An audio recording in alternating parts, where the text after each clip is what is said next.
Welcome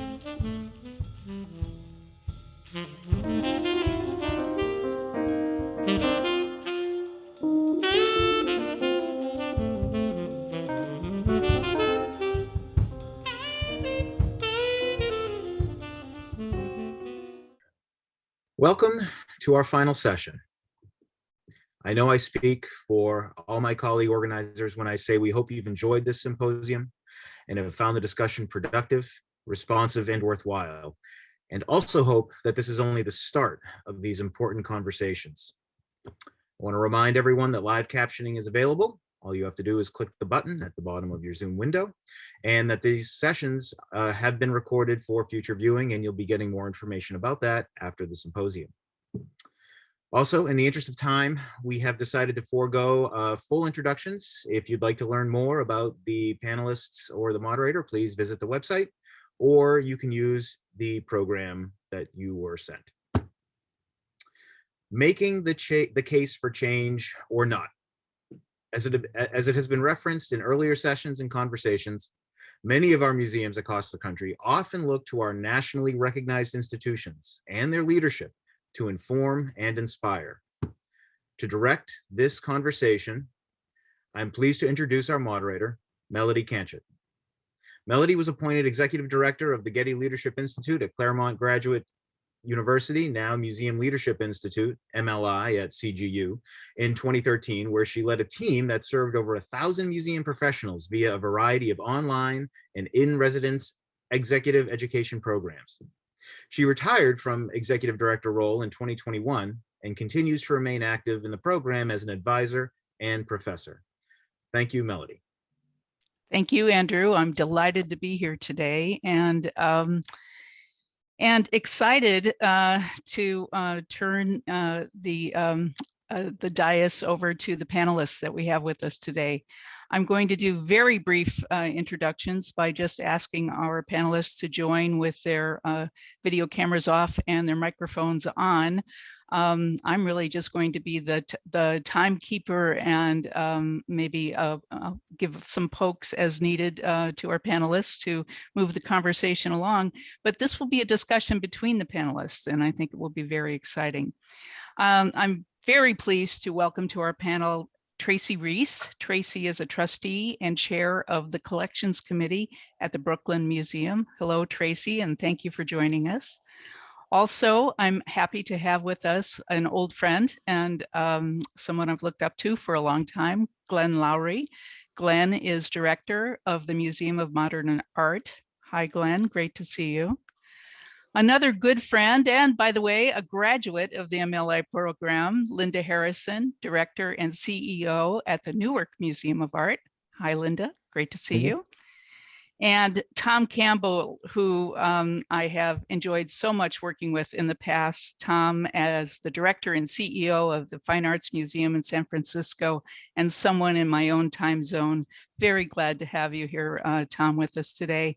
And finally, Chris Bedford, who must be very tired after such a terrific keynote today and really all the wonderful work you've done. Chris, as director of the Baltimore Museum of Art, it's just great to have you on our panel, and we're probably not going to give you any rest, so don't think this is an easy way out for you today. So in talking with all of our panelists, I found some things out. I found out that all of our panelists, of course, recognize the value of deaccessioning, of taking a systematic approach at managing a collection, having a strategy in place that deaccessions can be used to help museums refine their collections and refine their collections in order to achieve their missions and better serve their communities. Now, some on our panel believe that art museums could be more nimble and perhaps serve their audiences better if they could use funds of deaccessioning a little different way than we usually are used to in the field. If they could use deaccessioning funds to fund direct care costs, maybe some programming. So some of our panelists believe that. Others absolutely believe that proceeds should only be used for the acquisition of artwork, deaccessioning proceeds for the acquisitions of artworks, and feel strongly about it. And we'll talk about that today. No doubt, if you've been following the symposium panels, you know that this is the time for change in the museum field. We're not going to talk as much about the time for change, but we're going to talk about the case for change and also what it takes to make change in an industry like the art museum industry and in our field. It's a prime time to apply, to look at Kotter's theory of change. John Kotter from Harvard Business University says, you know, if there's a sense of urgency, if there is a widening coalition of people that are talking about change, if there is a vision that people are able to articulate, then it's a time for change. There's empowering going on. There's short-term wins that are happening. There are people who are articulating a change for an argument for not changing. And that tension actually helps make change happen. So we're going to talk about that today. All of our panelists have been briefed. They've told me what they want to talk about, and we'll see if they get there. I want to start with Chris and Tracey, because both of you represent institutions whose institutional values really are about relevance to your community. They have been about equity. You've been really developing those values in the short term over the last few years. Tracey, in the case of Brooklyn, what was it, 10 years ago that you helped co-found the Fund for African-American Art to bring African-American collections and have them integrated into the American Art Collection, is that right? Well, the museum had actually already been doing quite a good job of collecting, but in fact, the conversation came up similarly to what Chris has described, but in a different kind of way in an acquisition committee meeting. They presented a small and very undistinguished, I guess I won't name names, but a French Impressionist painter and a very undistinguished example of his work. The argument for accepting, it was a gift, but the argument for accepting the gift was that it would go very nicely with our other small, undistinguished example of this artist's work. And I said, you know, we're going to have to take it in. It's going to cost us to insure it and conserve it. And perhaps what we need to do instead is if we take it and we sell the whole French collection, which at the Brooklyn Museum is very, very good collection. And if it was in your home or my home, everyone would be really impressed. But in those days, Tom Campbell's predecessor presided over a collection that was vastly greater for the same thing. And Glenn Lowry's predecessor did too. And I said, so perhaps we should trade the whole thing in and take that money and buy work of historical African-American artists so that we can really have the largest and most important collection of African-American artists throughout the history of American art and fit very nicely into our world-class American collection. And there was a little laughter about it, but eventually, and of course, they did not sell those Impressionist paintings, but they did sell some other work to help seed the fund. Right. Interestingly enough, they were so concerned about how controversial that would be that they did not do what Chris did, and they did not publicize the fact that they were doing it.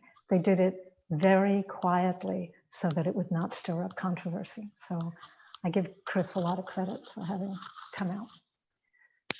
Well, thank you for that. And I brought that up first because it shows us that 10 years ago, the way that this was approached, even when we were talking about using the proceeds to acquire new pieces of art, it was a totally different approach. Now, Chris, here you are, as Tracey pointed out, dealing with this in a very public way. Could you talked earlier about how it came about and how you worked through your board and your staff to make this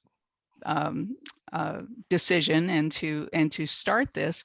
Could you talk a little bit though about how you sold it to those that really were not supportive of the idea? Sure. So thank you for that great jumping off point. What I would say is that I think if you look back at the past 3 or 4 years of work at the BMA, initially we were in our relative infancy with respect to issues of equity, diversity, inclusion, proper compensation, etc. So the first moves I think I made going back to 2018 were very much focused on deaccessioning in the most conventional sense. So identifying those objects within our collection that were redundant, yet had great value, that if sold could give us a war chest to pursue the vision that we had to develop a true and just and properly diverse history of post-war art for the museum. So, I'm a big believer in the fact that the BMA is never going to have a canonical account of the post-war period in the same way that MoMA does. It's not feasible. That is the account and it's extraordinary. I have a strong feeling that we can have a different account that's differently extraordinary, certainly articulating many of the same positions, intersecting with those great historical collections in intelligent ways, but also presenting a distinct account that's distinct to the constituents of Baltimore. So we went about in 2018 a deaccessioning with an effort to achieve that kind of diverse storytelling within our collection. But then fast forward to 2020, and my own personal sort of philosophical transition from a focus on creative program as the very comfortable province of museum work to the creation of a set of sustainable policies that are intended to round out a more holistic notion of a museum. So, I started just internally with a set of personal provocations. So is it defensible to have a $10 million Mark Bradford painting that demands through its making, through its address, through its presence and through the philosophy and position of the maker, a kind of social justice? And then within the context of a museum, pay a security officer $12.50 to guard it. Is that defensible? Like, can we say that the ecology of a museum is true to its mission if that's the condition? And so, we began as a board and as a staff to think very holistically about what the creation of a fully integrated value-led museum might look like. And that led us to the conclusion that the collection, like every other aspect of museum functioning, and structure, is itself emblematic of a history of prejudice, of bias, of enfranchisement, disenfranchisement, of a very small group of people holding the reins. And so if we were to properly dignify everybody participating in the creation of this community, both within our walls and outside, we felt that the time was now for very radical action and a just sacrifice and a proportional sacrifice to achieve an outcome that for me is decades, if not centuries overdue. So when you ask about how hard it was to sell that, what I would say is that we had adopted that mission and vision. Everybody on the board is behind it. When we voted to deaccession those 3 paintings, it was happened with a super majority, fundamentally because everybody lives and breathes those ideas and is invested in this concept of sort of world modeling, so that when somebody experiences our museum as a staff member or a community member, they feel that they're in the presence of those values. So selling it was not difficult on an internal level at all, because I think it's the work that I was brought there to do, and it was the work the board is brought into achieving. So later we'll talk about how hard was it to sell it to the outside world. I'm not sure that was achieved effectively. Yeah. Glenn and Tom, so Chris points out that size matters, and that perhaps what Chris has done has been easier because of the type of collection, the size of the collection, the community that they are housed in. Tom, let's start with you. Would you talk a little bit about how you've seen this discussion evolving over the last 10, 15, 20 years, and how that might apply in a larger institution or not? Sure. So I think that art history was kind of characterized in the late 20th century by a focus on scholarship. And over the last 20 years, we've seen a swing back to much greater awareness and discussion about the audiences we're serving. And I think everyone who's in the museum industry in the last 20 years has put a lot of effort into reaching out to new audiences, diversifying their collections, their exhibition programs, their boards, and that's beginning on the staff. In the last year, it clearly, with the heightened discussion of systemic racism in the country, I think we've all come to realize that we're not doing enough fast enough, and that we have to make really radical change. And so in this respect, I absolutely applaud Christopher for the aims that he's getting going in Baltimore. I believe that deaccessioning can be a critical part of this. A lot of the discussion comes from the big institutions, MoMA, the Met, but for most institutions across the country, our accession budgets, our acquisition budgets are really quite small. I mean, for example, at the Fine Art Museum in San Francisco, we have about $3 million a year, but it's specifically direct. Some of it goes to African art, some to drawings and prints, some to costumes and textiles, and so on. And so deaccessioning is an absolutely critical part, as it is for so many institutions, and we've been doing this for decades, for us to prune and shape our collections. And in recent years, that very much has been focused towards bringing in works of art by women artists and artists of color. So in 1997, we acquired an amazing Aaron Douglas painting. In 2015, we acquired the Souls Grown Deep collection that we brought in with works by Thornton Dial and others. Just this last year, we acquired a 1965 work by the Bay Area African-American artist Mike Henderson called Scream, which was protesting police brutality at the time. And just a couple of months ago, we bought a ceramic by the enslaved potter, David Drake, made in about 1840 in Edgefield, South Carolina. He was one of a group, very few, he wrote words on his ceramics reflecting his enslaved condition. And we're going to be putting that in our 19th century gallery, a kind of a monumental witness to what's unspoken. So I think this is a critical part of the work we do, this progressive deaccessioning. And I actually applaud the work that's been done by SF MoMA, for example, in selling a duplicate or one of their 14 Rothkos, or even what the Everson has done very mindfully to really focus on this issue.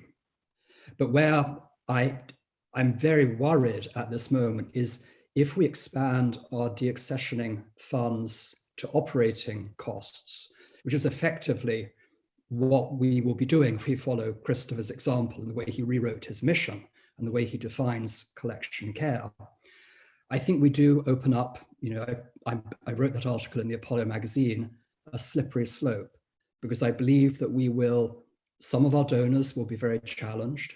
It takes the pressure off our boards to help raise money for the institution. Kaywin Feldman referenced this right up at the start of this conference, that in the 4 institutions she worked at before the National Gallery, at each one, the board would have been happy to sell art for operating costs. And I'm yet to meet a museum director who hasn't been asked the same question many times by their trustees. Why can't we do this?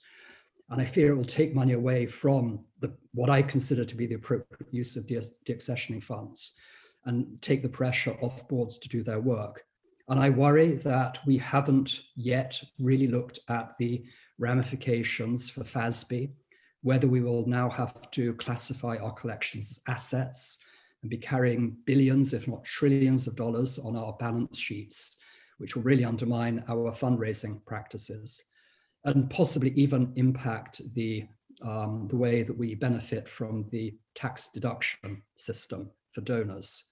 So I'm for progressive deaccessioning, but I'm very cautious about expanding it to collection care, aka operating costs, without much further discussion. And I think one thing we might come back to later is, firstly, there's a lot of misperception about the nature of collections in storage, really mistaken ideas. I'd love to come back to that. Mhm. And secondly, I think we should be talking as well about what are alternatives to outright alienation of objects. You know, should we be thinking about leasing them? If we're prepared to sell them, should we lease them? You know, so I think this is something we might come back to later, but Okay. I'll leave that for my introductory remarks. Great, great. So Glenn, have you seen changes in your own institution as this discussion has become, you know, very top of mind in the last 4 or 5 months, 10 or 15 years? Oh, I mean, I look at this very differently from Tom. First of all, I don't worry about slippery slopes. I believe that when you have intelligent staff and intelligent trustees, you will make good decisions.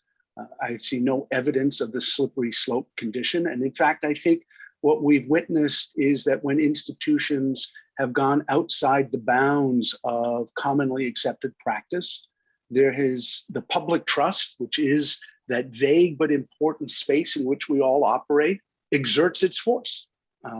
And those institutions largely have made decisions to come back inside the space of the public trust. Nor do I worry about FASB and collection care, because FASB, which is the governing authority around accounting, has made it explicitly clear that the use of deaccession funds to acquire works of art or to care for collections as defined by an institution's policy around collection care is a permissible use of funds. That issue is dead and resolved. So I want to just get those off the table. I come at this from a very different perspective, though. I look at deaccessioning not as an end, but as a tactic. And that what interests me is to think about what it is that made American museums great in the 20th century and what it is that will make them great in the 21st century. What are the tools that we need? What are the issues that we have to grapple with? And I think it's fair to say that the 20th century for most American museums, and most of us were created at some point in the 20th century, if not the late 19th, was a century of collecting. We had the capital, America had the prowess, other parts of the world had the art, whether one wants to get into issues of colonialism and decolonialism, it's irrelevant. America was a major collecting force across the 20th century, and most of our museums amassed remarkable collections. We're now in another century where the issue we are looking at is how do we meet the needs of the public that Tom mentioned? How do we address the programs that are essential for our nation, our community, our members, and our publics? And what are the tools that we have to use to achieve that? And within that context, I think there's a great argument to be made that deaccessioning should be considered in that larger perspective. Am I comfortable when the proceeds of deaccessioning personally would be deployed? It's always like this. You spend this entire time telling people, give me silence. And now the leaf blower is outside my window. So, you know, I'm just gonna hope he moves on. The key for me is the following. Am I comfortable with Chris suggesting that the proceeds of deaccessioning might help to deal with the iniquities of compensation? I'm not. Bear with me, though. That doesn't mean that in the context of the mission that Baltimore sets for itself, that could potentially be a viable use. Not in our current context, but after debate and change. Am I comfortable with deaccessioning being used to set up funds to support educational initiatives? Much more so. I'm telling you, how I feel. But here's where I really think the important issue lies. If we're going to deaccession works of art for uses other than acquisition, then for me, the proceeds should be put in an endowment that can be used to either support those other initiatives or always available if needed for further acquisitions. And if you do that, you obviate all FASB anxieties because you have not expended the funds, you have preserved them for use, potentially even of deaccessioning. So I think there's so many different valences to this conversation that need to be had. And what I feel is you can't have a good conversation in the middle of a crisis. We're all in this pandemic. We're all reeling. There's not a single one of our institutions that hasn't suffered enormously. So the time to have this conversation and to make it an open and robust debate, to find out whether there is the drive for change that Cotter talks about or not, is when you're out of the crisis, when you can begin to ask these big questions and have a deep meditative response around them. And Chris and I can argue, what are the appropriate uses of funds? And he'll argue this way and I'll argue that way. And a third person might say, I don't agree with any of you. But we get around to forming a position that is defensible for each of our institutions. And so for me, to be fearful of tax implications, to be fearful of charitable giving, to be fearful of taking trustees off the hook is to miss the point. We need to build great institutions by deploying all of our resources thoughtfully and after extensive debate. So, Glenn, that's a great point about when is it time to make the case? When is it time to have the conversation? And I'd like to turn to Linda, who is a member of the Association of Art Museum Directors Board and has been a part of working through the decision to make the temporary 2-year exception to what had been the previous rule. And Linda, I'd love for you to talk about that time for the discussion in the context of your work on the board. Thank you, Melody, and I appreciate being here with my colleagues who are really learned around this issue. And as Glenn said, we're experiencing this because I wear the hat as a director as well of a museum that's over 100 years old, that has over 300,000 objects that looked at this temporary measure as an opportunity to leverage this in a thoughtful way. And because it was presented by the association, it gave some credibility to the weight of being able to make this decision as a museum director, of which we have made that decision and been radically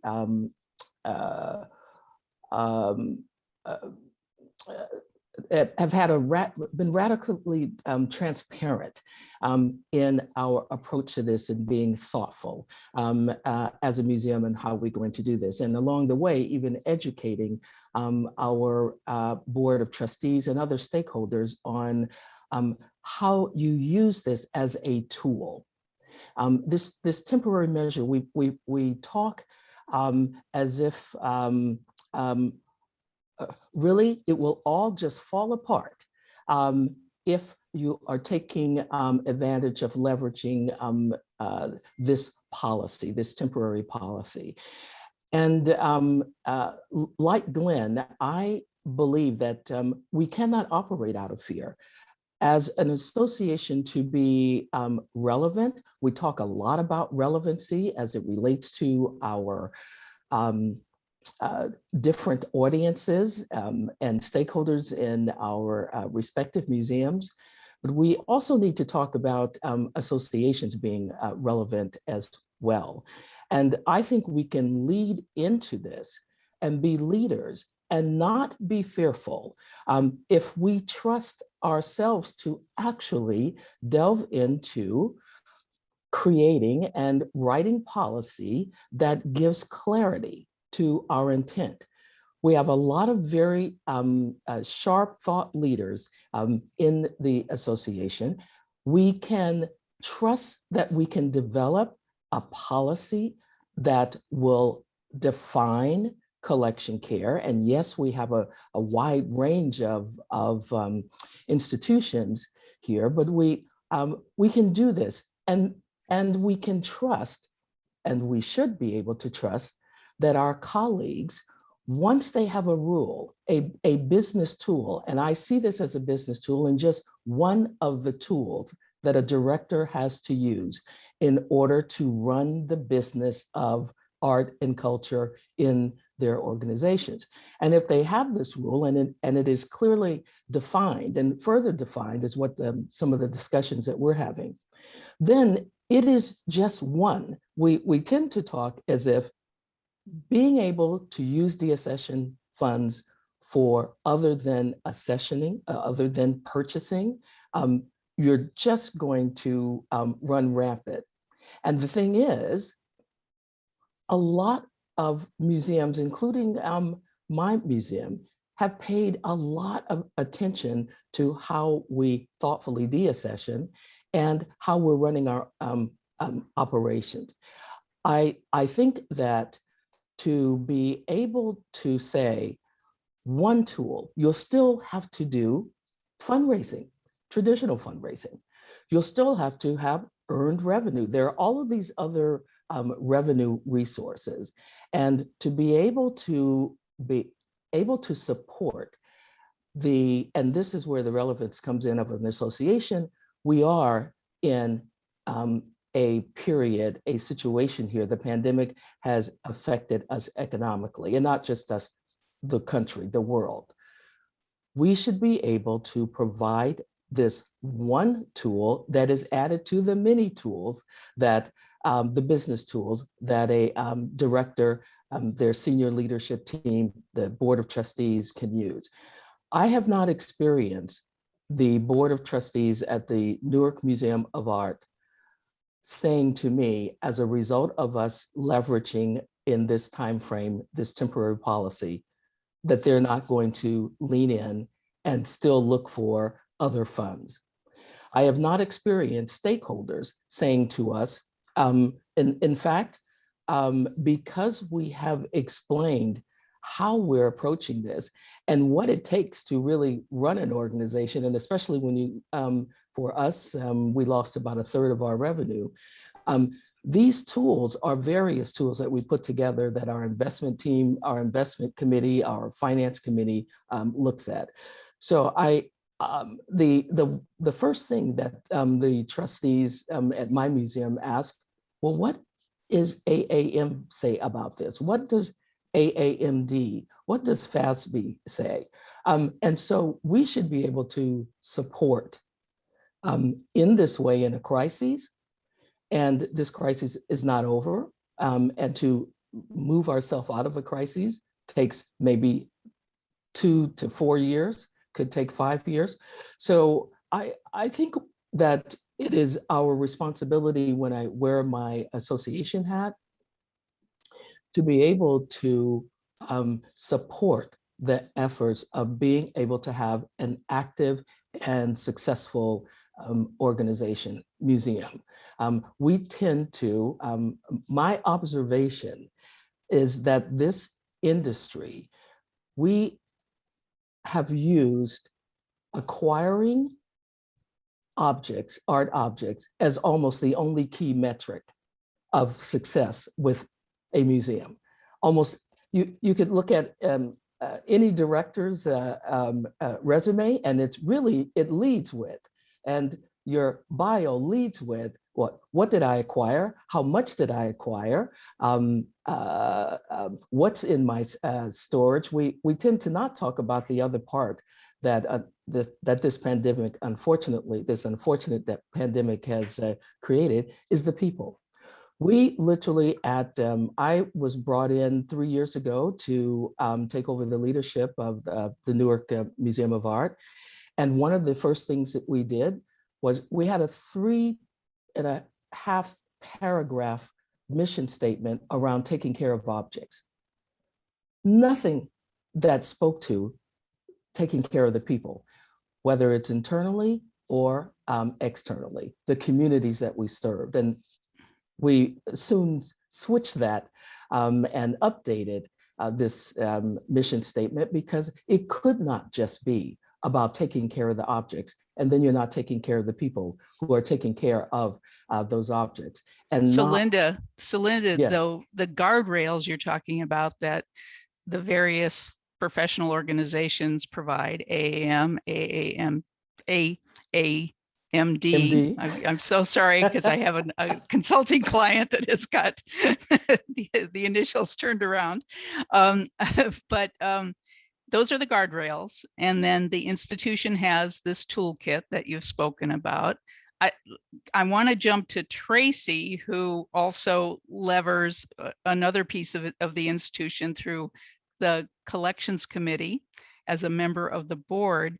Tracey, what do you see the role of professional organizations in helping us with these guardrails? You know, it's interesting that you say that, because I actually, I think by and large what they create is cover for lazy people, the kinds of rules that you're talking about. I certainly, Tom Campbell may have an experience where he's bombarded by board members saying, why don't you sell this stuff instead of, you know, asking me for money.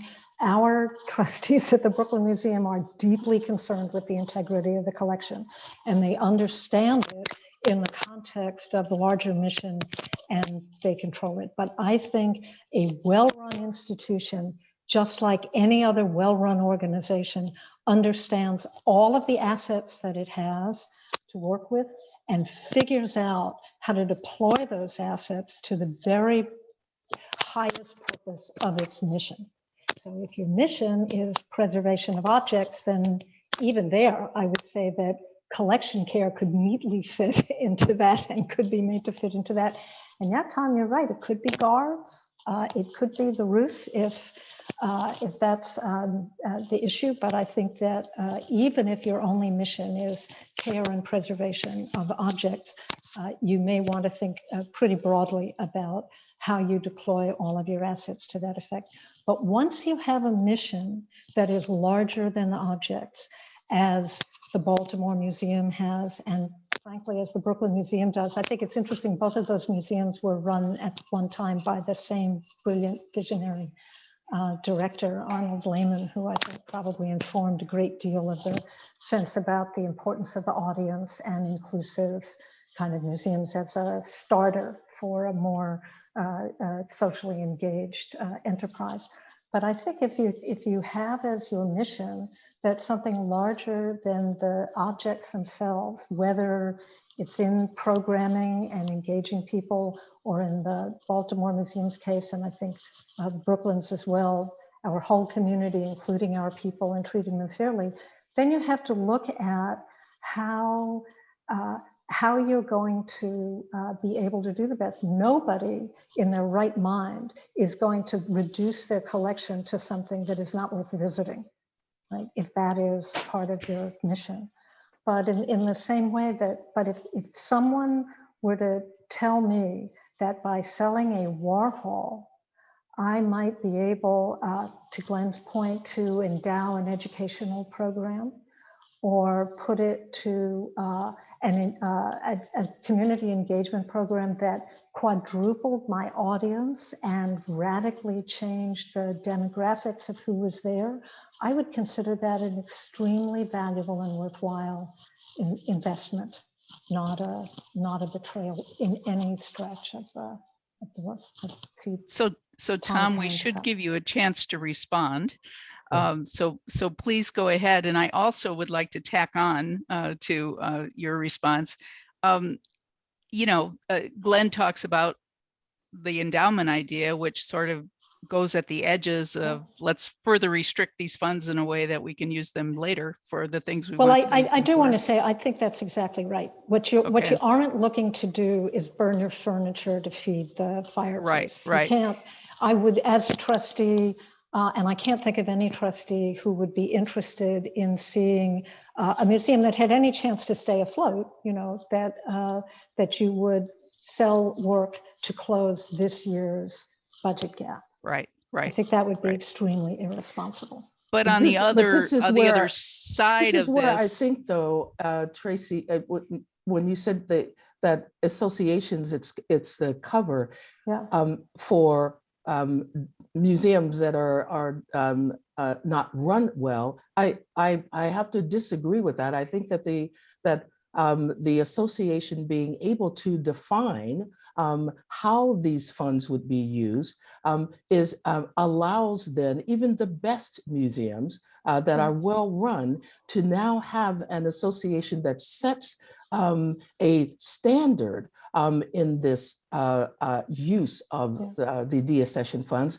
so that no one is coming up with their own versions of how to use this business tool. So here, whether that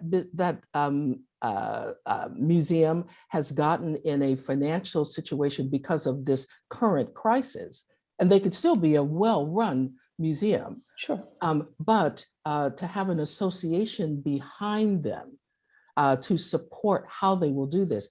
What the association's job would do is to really go deep into that definition and the clarity and how long, what the extensions and what the result could be if they do not follow those rules. So and it's let hard. me get back to Tom. Longer I'm sorry. session described how difficult that will be. But you're right. I mean, that would be it'd be great to have it like FASB. It's good to have a FASB rule.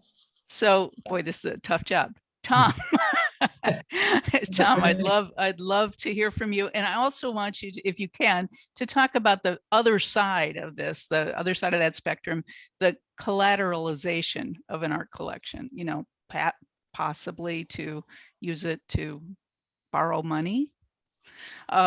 So now I've got both big, very wide, broad, long line here. So take it away, Tom. Well, I'll try and keep it brief. Firstly, I think there's been a false dichotomy that's been set up throughout many of the panels in this symposium about a tension between collection and audience. I think for most of us in the museum world, the two go together. It's all about bringing audiences into contact with art. The content of our collections is absolutely something we're all examining now and all wanting to evolve, hopefully, with the use of deaccessioning funds, amongst other things. But I do think that's the false dichotomy. I don't think that acquiring objects is the top metric. I think, in fact, for many of us, it is audiences. I mean, the greatest pride I take in my time at the Metropolitan was that we managed, as an institution, to increase our audience from 4.5 to 7 million visitors a year.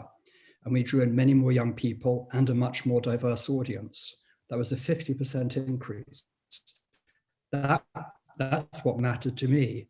And here in San Francisco, engaging the local community is really my top priority. So I think this is holistic, not an opposition. Linda, you said we mustn't operate out of fear. Totally agree, of knowledge. And I have never met anybody from FASB. I don't know if anybody in the AAMD recently has consulted with anybody from FASB.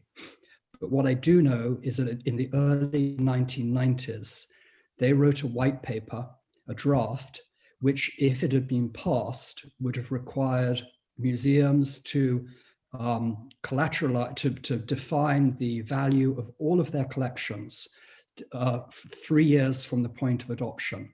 Now, that didn't happen because there was pushback from AAMD and AAM, and there was agreement that so long as deaccessioning funds were only used for acquisitions, then they wouldn't be treated as assets.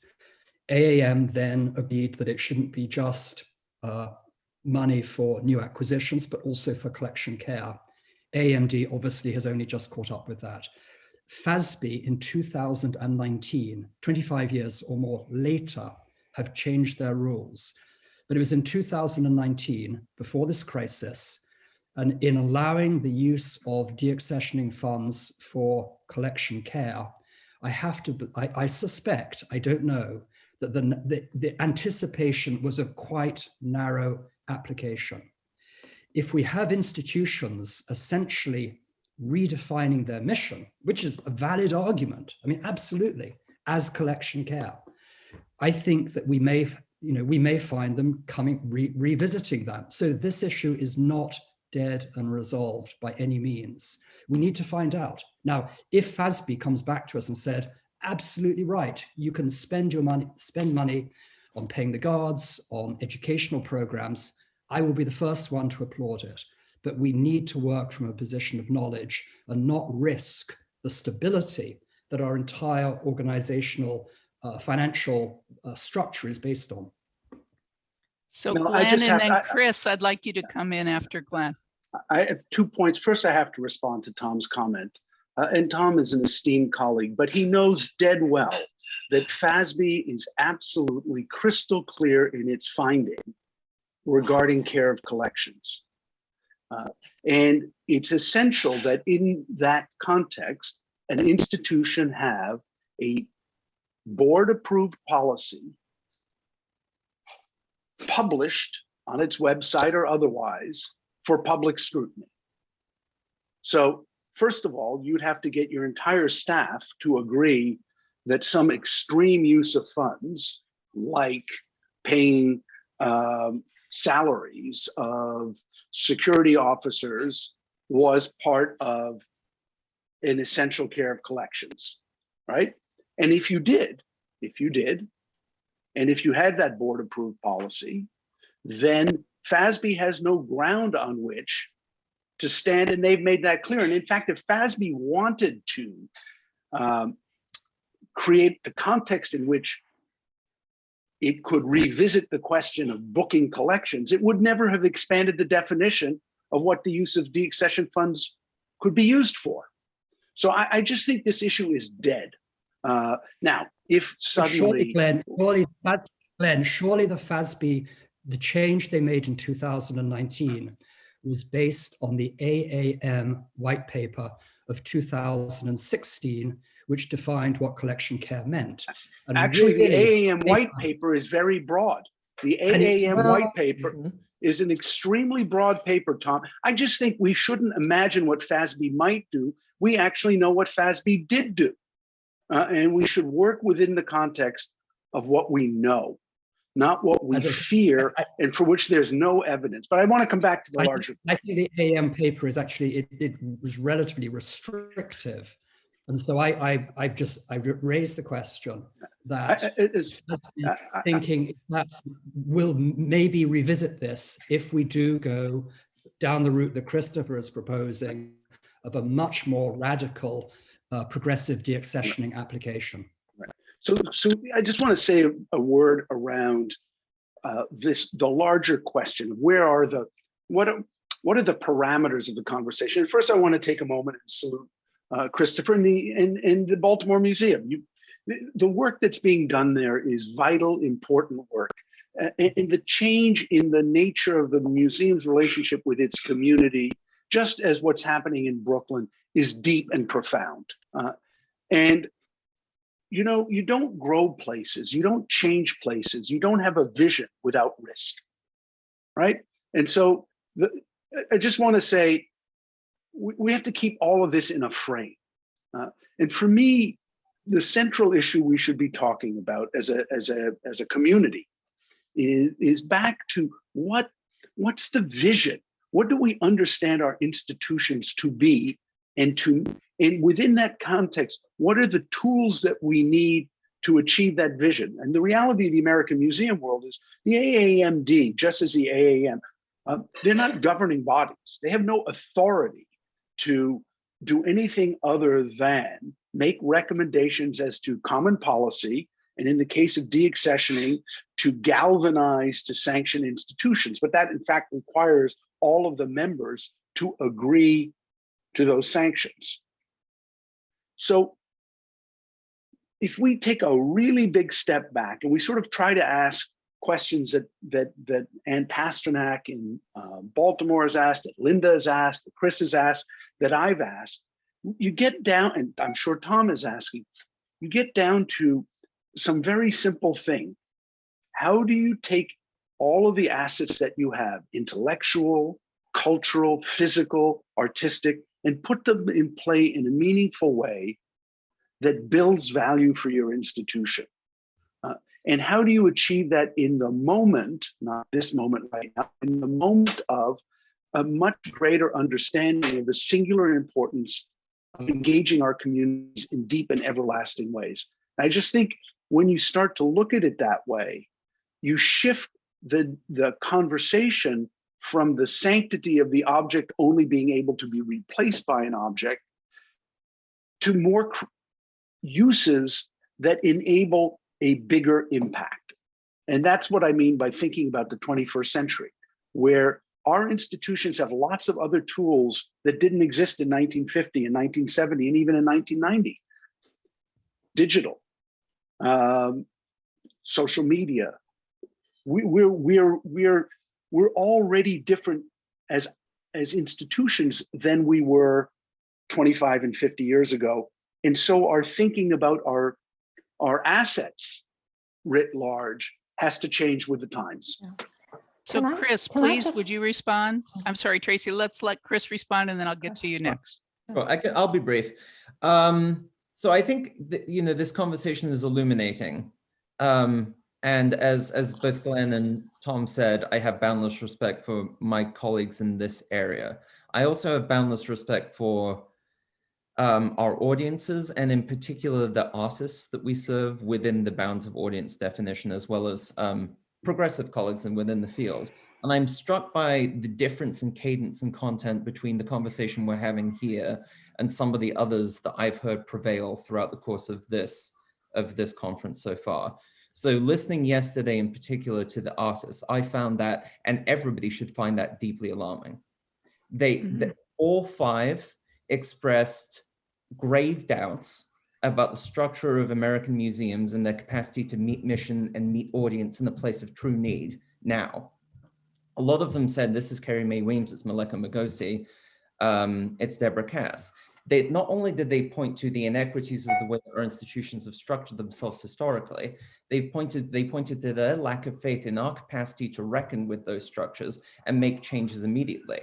They pointed to the asymmetry between our metabolism, sort of our sense of urgency, and the normal person's sense of urgency. So the question of when is the right time for change, I think, is a matter of position and perspective. So yes, we're in a crisis, but the crisis is substantially more acute for those people who are already in highly vulnerable positions that work within the walls of our institutions. So again, I would just say timing and an extreme matter of perspective.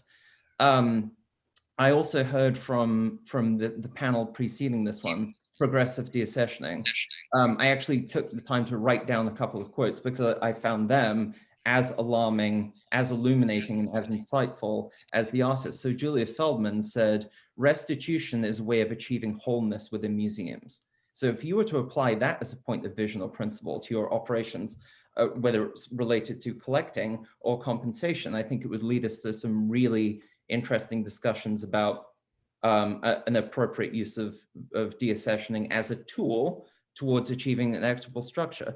Another phrase I heard used in the preceding panel was white supremacy is a crisis. I've heard that 3 or 4 times throughout the course of this conference. And I do think it's really important that the true leaders in this field, of which we have many on this call, reckon with some of these grassroots agitators who are saying, no, actually, you're failing. Your institutions are not meeting their mandates. You're not living your visions. And this is why. Leadership isn't properly accountable. You aren't paying people fairly. Your collections don't properly reflect your demographic. How are you going to change these things? So I say all of that to, I think, illustrate the division between some of the more technical policy-based discussions we're having that constitute roadblocks to achieving change, and that percolating desire that we see in other communities, artists, activists, maybe some of those online commentators that none of us particularly enjoy.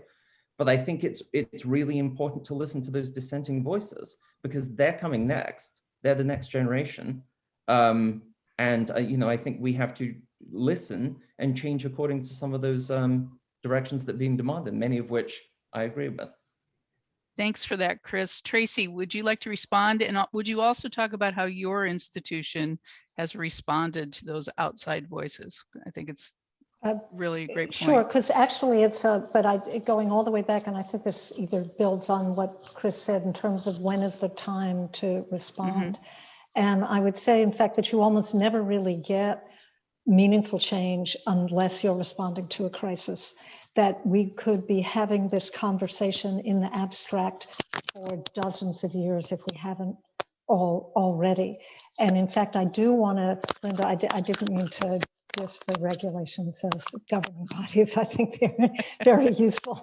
But I do think one of the great things that AAMD did, in fact, is in responding to this crisis and releasing the application of deaccession funds, even in the narrow way in which they did, is part of what unleashed this whole conversation. Otherwise, it would be nothing but an academic conversation, and Chris Bedford would be busy, banging up against this, but nobody else would be paying very much attention. So I actually think it's in a crisis and what you do in a crisis that unlocks some of the most interesting and important changes. So I don't see a conflict there. The Brooklyn Museum is actually engaged right now in a pretty extensive, has been for a long time, trying to understand what our place in this extremely changing world is to be. What does it mean to have an historical collection? What does it mean to be responsible to people in relation to your collection? Is it enough to house and protect the collection, even if you get more people in to see it? I think, as Christopher says, what are we doing here? Are we outside the communities in which we live in, or are we part of it? These are all things that we're looking at right now. And by the way, looking at the underlying economic models that undoubtedly need to change in order to make it possible to play a different kind of role in our communities than we have been accustomed to playing. I mean, we could go into the whole history of how these, the roles we were supposed to serve and what we thought we were doing. But when we think about what we mean to be doing now, we probably have to look at a pretty radical shift in our total underlying business model, economic model. So, we're talking about, as directors, for those of you that are directors, you have this tremendous responsibility of how are you moving your own institution along towards a vision you've set, towards the mission, towards your service prerogatives. And then as people in the field, as the leaders in the field, you have a responsibility for leading the field. So my next question, as we have about 5 minutes left, to begin to wrap up, how can you all and the other 600 people that are on this webinar and watching us today, how can we lead the field forward? How can we move forward and lead change or not? How can you begin to help us lead that forward? I'm going to start with Linda, and then we'll go to Glenn, and then Tom and Chris. I will make my response a little quicker here. I think we cannot separate this discussion around deaccessioning and how to use these dollars. We can't separate it from racial and gender pay equity. That as a leader, we're actually talking about these simultaneously. I personally have had to present, no, I didn't have to, I wanted to present, here is how we're going to actually, this is our framework for racial gender pay equity. And we're going to be accountable. And what does that mean? Because we have consistently, unfortunately, in the past, it's pretty easy for us to present the diversity picture, if you will, with our collections and with our exhibitions. But then we open the curtain and the organization is really woefully looking like 1972 in terms of its lack of diversity and thought. And so what does that mean? I think we as leaders have to actually talk about this in the forefront and be able to take action around it. And that action sometimes is uncomfortable, even for people within our organization. And this means that I've heard a lot about what we can do for the community, what we have done for the community, and that "for" may be a word that we should change. I mean, we have specifically said that we are of the community. It's part of our part of one of our strategic pillars. And being of the community means we really have to embrace listening and hearing. How do they want us to talk about these new stories that are part of our collections, that we have to expand, even though we have this Asian diaspora collection and we have a great African diaspora collection, and we've really changed up our American collection. Our community is telling us how, what type of stories, how they want to see these stories. This is how the digital shift this past year. We've got this rapid information of what people, we're surveying them on what they really want us to talk about if we're going to be a relevant museum and be relevant to them and even relevant to the people who work within the museum. So I really think we can lean in, and this is our conversation every day, and it's our action. The processing is over in my mind. So Glenn, would you Thank like you, to Mel. respond or tell me how we're going to lead this field forward? Maybe I'll add to as opposed to respond, but thank you, Melody. First of all, it's always a pleasure to be with you and to talk with you, and the same with Tom and Chris and Linda and Tracey. I mean, you've brought together a really stimulating group of people, and I think, you know, I hope those who are listening have heard a really vibrant conversation. And part of my answer to you is the first thing that we can do as leaders is to engage in these kinds of conversations, to be open and transparent in what we're doing, to recognize that you don't advance issues without debate and often without vibrant debate. And that's just what you are enabling. I think we all have a role now, especially to be clear in our vision, to recognize the communities we serve, and to think about how those communities engage us, that this is really a robust series of discussions across many different platforms, literally, that needs to happen. We have to recognize that issues around race, equity, and justice that have never been fully addressed in this country demand our collective attention. And we have to think about how those stories that need to be told can be realized in each of our institutions. And it will be different in Newark, and different in New York, and different in Baltimore, and so on.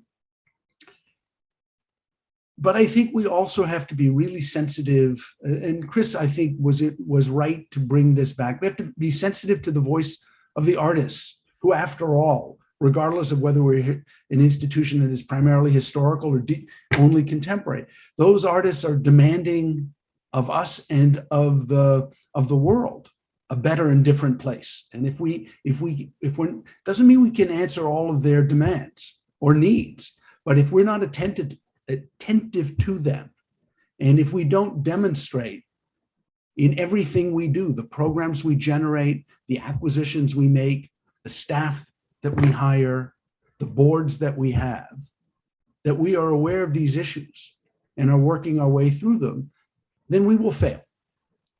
And I don't believe we will fail collectively. I think there is a clarion call. I think there are questions to be asked about how rapidly we will be able to adapt. If you think about it, museums are instruments of the Enlightenment. We are slow, cumbersome institutions that have to learn to work at a much greater pace.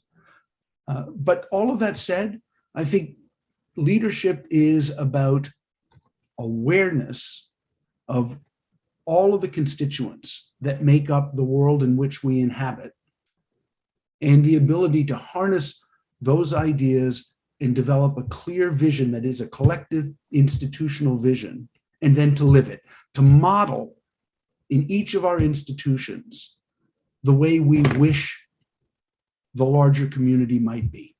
And if we can model good, I don't want to say good behavior, but if we can model what it means to be a sensitive, thoughtful, sentient institution, then we will have found a way to address a lot of these needs and concerns. Thank you. Tom.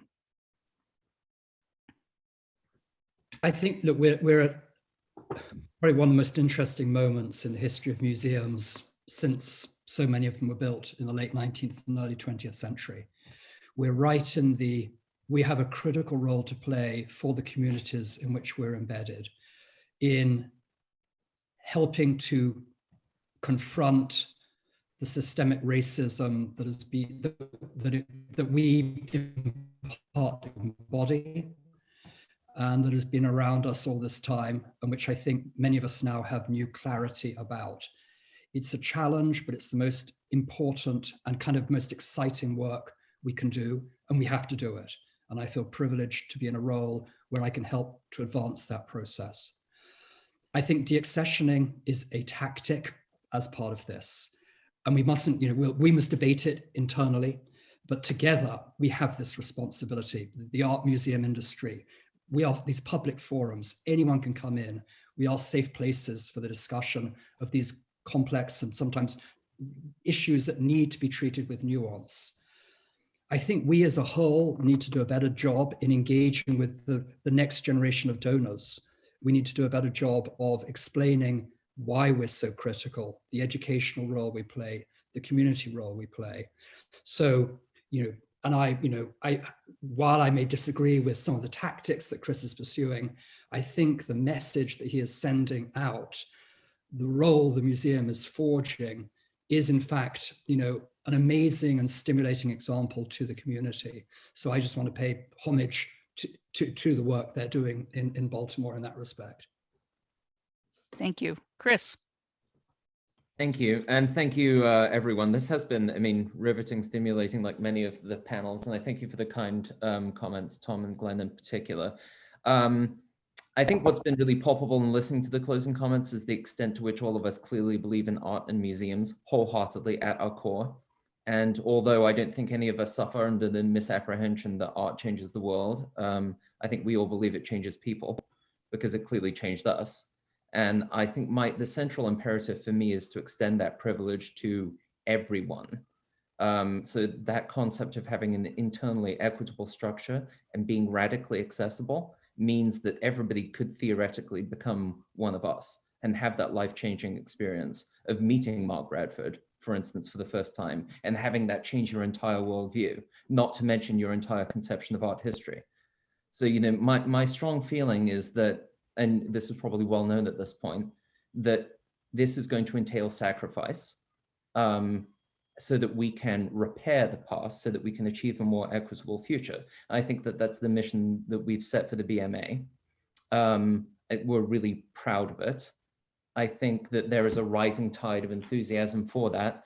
And as has been intoned in this gathering, I think deaccessioning is one part of a toolkit that we can apply towards achieving that truly just goal, which is a relevant, equitable, accessible, justice-based museum, which is what we're really all talking about.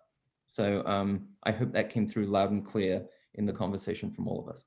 Yeah, absolutely. Absolutely. And Tracey, I'd love to hear from you, especially in terms of your role as a trustee in stewarding this type of effort as we change our field? Okay, I think as everybody knows, the board's got really two jobs, and that is the mission and support for, and to, if we put it, we hire and fire the director. I think our job is to insist that the museum that's in our care has a sharp and very clear mission that can help us make a lot of these decisions about where our assets are going to be deployed and how. And then I actually think our job is, on the one hand, to hold management's feet to the fire and make sure that, in fact, they are deploying those assets to the purpose of the mission. And then I think our other job is to back management when things get tough, so that we recognize that we are part of the things that management is. They're doing what we have set them out to do. And it's our job not to back away when all of a sudden things get a little heated, but to stay the course. That's how I see the role of the trustees. Well, thank you. To make sure we can afford it all. Thank you. Thank you very much for that. And to all of you, I really appreciate you laying it on the line for us today and engaging and sharing. I think this is what Syracuse has done has been a terrific way for us to expand the conversation. And I hope that continues. I think we will see change in the field. And it's been, you know, my privilege to be a part of just listening and learning and seeing what you all will be able to do for art museum visitors and communities that you serve. I really appreciate it. So with that, I'm going to turn it over to our hosts for a wrap up, and say again, thank you to Syracuse and congratulations on a very successful symposium. Thank you, Melody. We've come to the end of our symposium, but we've certainly not come to the end of the broader discussion around deaccessioning. Let me make two brief observations about that discussion. First, throughout the last 2 days, we've sometimes referred to the deaccessioning debate as polarizing and divisive, and the exchanges around it as vitriolic and mean-spirited. But our disagreements on the issue need not descend to this kind of incivility, and whether it does or not is up to us. I believe that all of us who have a role in the direction, guidance, maintenance, and support of museums are motivated by a deep passion for art or history or design or whatever our particular museum is focused on. And notwithstanding some claims to the contrary, none of us wish to see our institutions diminished, nor do we wish to dismantle them. In a time where there is such profound division across our society on so many issues, surely those of us in this space can model care, concern, and compassion for one another and for our institutions as we navigate both fiscal challenges and the imperative to realign our missions to recognize and include artists and art that are necessary to presenting an accurate and complete art historical canon. Second, our challenges are significant enough that they've disrupted and threatened the way that many of us have operated for decades. As Roxana Velasquez said this morning, that change is already upon us, and change is always hard to accept. But this is a creative community comprised of very smart people. Surely we can marshal that creativity and intelligence to develop innovative solutions that reflect our commitment to the institutions we serve and that amplify and expand the core elements of what our institutions contribute to our communities. This conversation will continue in the months and years ahead, and I hope that if we've accomplished nothing else in the last 2 days, that we've helped to move that conversation in a positive direction toward reasoned and dispassionate discourse aimed at developing positive responses to our many challenges. We owe that to ourselves and to the communities that we serve. I'd like to again thank our sponsors who supported the symposium financially: the Association of Midwest Museums, the Mid-Atlantic Association of Museums, the Southeastern Museums Conference, the Western Museums Association, the Museum Trustee Association, and the Museum Association of New York, as well as the Syracuse University Museum Studies Program, its School of Design, and our College of Visual and Performing Arts. Thank you. This symposium could not have happened without the extraordinary behind-the-scenes work and oversight of our producer, Carly Grafasi of KMG Productions, who managed our many communications with all of you and ensured that things ran as smoothly as possible from start to finish. Joel Whitney and Kyle Davis were our tech gurus who managed our Zoom meeting space and all the back-end details of bringing us together virtually. And our captioner was Sally Marano. Thanks, Carly, Joel, Whitney, and Sally. I also want to thank my Syracuse University colleagues, Emily Stokes-Riese and Andrew Saluti, for taking a lead role in putting this symposium together, as well as Mark Gold, with whom I partnered in conceptualizing what it might look like. Thank you to our nearly 60 speakers and panelists for the time they took to join us and for their willingness to share their thoughts, ideas, experiences, and observation. And thanks to SU Museum Studies grad students who assisted with monitoring audience questions behind the scenes. And finally, to all of you who've taken the time these last 2 days to listen, comment, and ask questions, we appreciate your participation. We ended up with over 1,200 registrations. We've recorded all of the symposium sessions and we'll make those available to everyone who registered. So keep an eye out in the coming weeks for an email with the links and also an evaluation which will help us plan future events. We've enjoyed spending the last 2 days with you. Stay safe and healthy and have a great weekend.